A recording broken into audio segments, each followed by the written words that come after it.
Amb una orografia pràcticament plana i més de 300 dies de sol a l'any, València és una ciutat ideal per a la mobilitat sostenible. Això, no obstant, com moltes altres ciutats, durant la segona meitat del segle XX i fins ben entrat el XXI, els successius governs municipals van apostar per oferir una part desproporcionada de l'espai públic al cotxe, entès erròniament com a sinònim de progrés.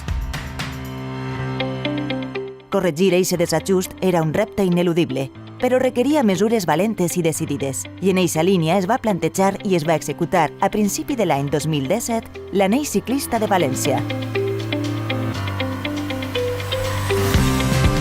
Amb un disseny segregat, ampli i bidireccional, l'anell ciclista s'estrenava redistribuint l'espai públic en algunes de les principals artèries de la ciutat. I no sols restant espai al tub d'escapament per a sumar bicicletes sostenibles, sinó també per ampliar i millorar voreres i itineraris de vianants.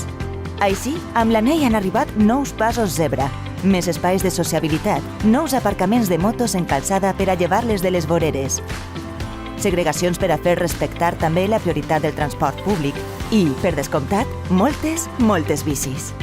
Des de la inauguració de l'anell, el nombre de bicis circulant per la nova infraestructura ha anat incrementant-se cada mes. Però el més significatiu no és la constatació de la necessitat de l'anell ciclista, sinó la seva traducció en un increment de l'ús de la bici en els carrils preexistents de la ciutat en un 50% tan sols en un any i de quasi un 100% en els carrils annexos a l'anell que fins ara no tenien una continuïtat en una infraestructura segura i còmoda per a les persones que volien optar per desplaçar-se d'una manera sostenible pel centre de València.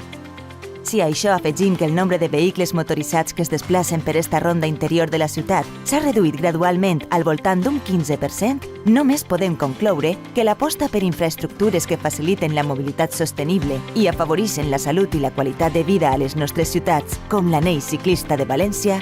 és un encert segur a curt i llarg termini.